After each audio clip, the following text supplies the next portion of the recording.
একলা পড়ে দুঃখের বুঝি নাই সীমা, কোথা সে তোর দরিদ্র বেশ, কোথা সে তোর মলি পূর্ণ ফুল কোকিল গুঞ্জিত পুঞ্জে, দেশ হিংসা করি চূর্ণ করপূরিত প্রেম অলি গুঞ্জে, দূরিত করি পাপ তোমাতে আমরা লোভিয়া জন্ম, ধন্য হয়েছি ধন্য ভারত আমার ভারতবর্ষ, স্বদেশ আমার স্বপ্ন তোমাতে আমরা লোভিয়া জন্ম, ধন্য হয়েছি ধন্য কিরীটধারিণী তুষার শৃঙ্গে সবুজে সাজানো তোমার দেশ। ওগো মা তোমার কি মূরতি আজি দেখিরে, তোমার দোয়ার আজি তোমার মুক্ত কেশের পুঞ্জ মেঘে লুকায় শনি, তোমার আঁচল ছলে আকাশ তলে রৌদ্র বইয়ে গেল ওই চরণের দীপ্তি রাশি। ওগো মা তোমার কি মূরতি আজি দেখিরে, তোমার দোয়ার আজি খুলে গেছে সোনার মন্দিরে। ওগো মা আজি মুখে ভাষাও ধরণী, তোমার অভয় বাজে যদি তোর ডাক শুনে কেউ না আসে, তবে একলা চলো রে, একলা চলো একলা চলো একলা চলো একলা চলো রে, একলা চলো একলা চলো একলা চলো একলা চলো রে, যদি তোর ডাক শুনে কেউ না আসে, তবে একলা চলো রে।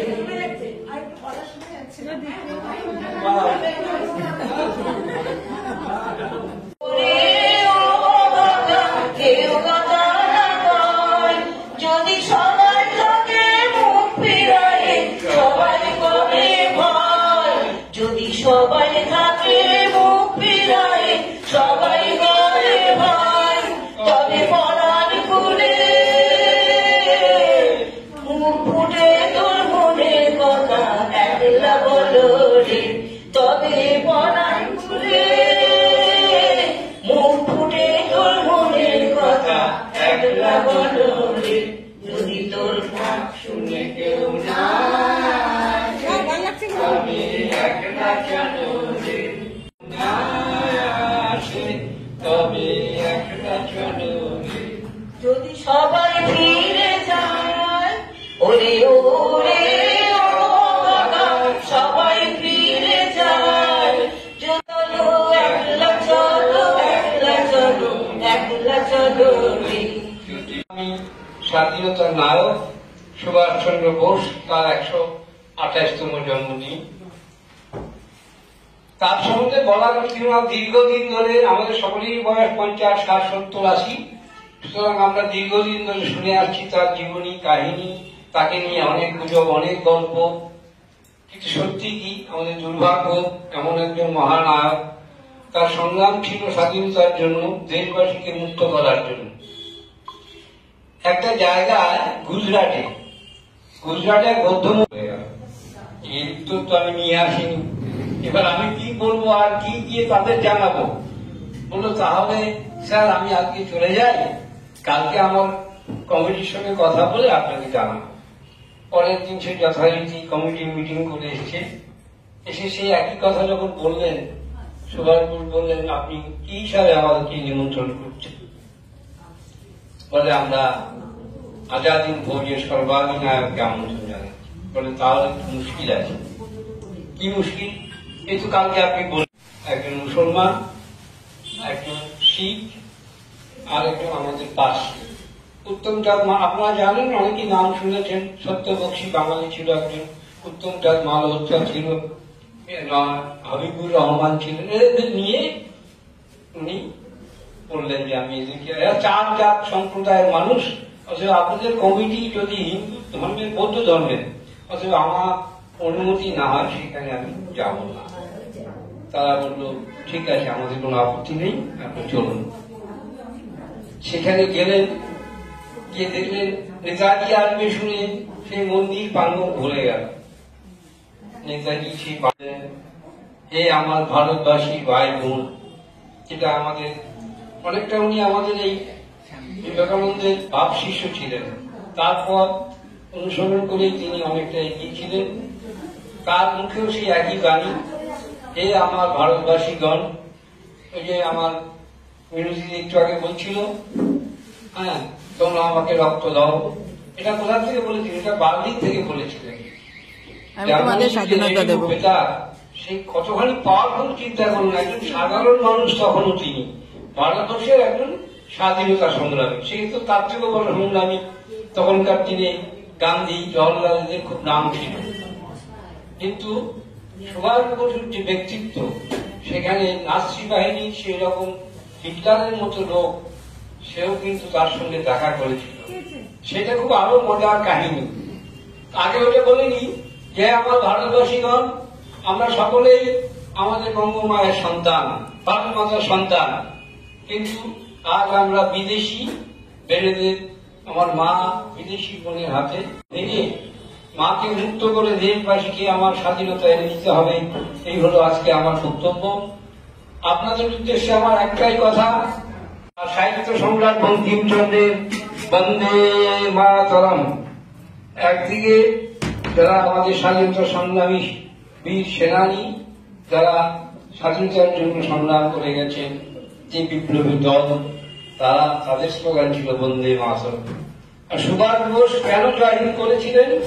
জয় হিন্দ মানে হিন্দুস্তানের জয়, অর্থাৎ তার যে বাহিনী, বাহিনীতে তিনি চার সম্প্রদায়ের লোক দেখেছিলেন। ঠিক তেমনি সম্প্রদায়ের মানুষকে রেখে আগামী দিনে যুদ্ধের জন্য যদি এই ভাবনা আসে যে আমি হিন্দু, আমি খ্রিস্টান, আমি শিখ, আমি পার্সি, সেটা যেন না হয়। তাই সব সম্প্রদায়ের মানুষ, কিন্তু দুর্ভাগ্য আমাদের শোনা যায়, সে সত্যি কিনা জানি না, যখন দিল্লি লালকেল্লায় বিচার সভা ঘটেছিল, সেখানে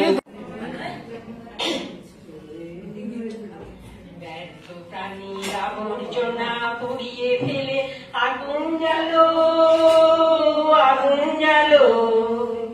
ব্যর্থ প্রাণীর আবর্জনা পুড়িয়ে ফেলে আগুন জ্বালো, আগুন জ্বালো।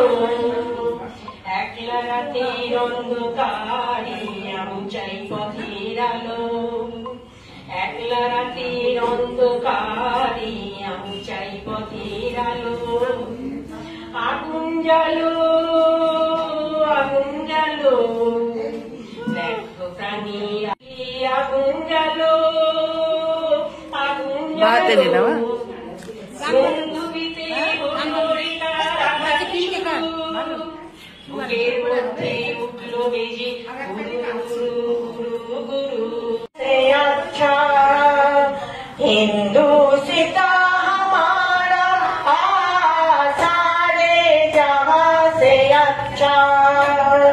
हिंदू सीता हमारा आसारे जहाँ से अच्छा। हम बोले हंसकी एक गुलिस्ता हमारा, हमारा सारे जहाँ से अच्छा।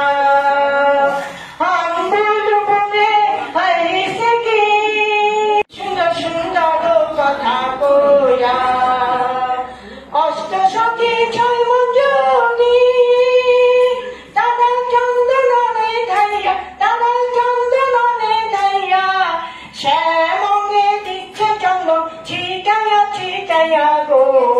সুন্দর সুন্দর সুন্দর কথা কইয়া কইয়া সুন্দর সুন্দর কথা কইয়া সোপান তলে কত প্রাণ হলো বলিদান লেখা আছে অশ্রু জলে মুক্তির মন্দির সোপান তলে কত প্রাণ হলো বলিদান আসলো বাধা মুখ ফুটে আর ফাটে মোর নিত্য দুঃখের সুখাসে ওই দুঃখাসে হাসিস এর উল্লাসে আসলো উদাস ফসল সৃষ্টি ছাড়া মুখ ফাটা শ্বাস করল সাগর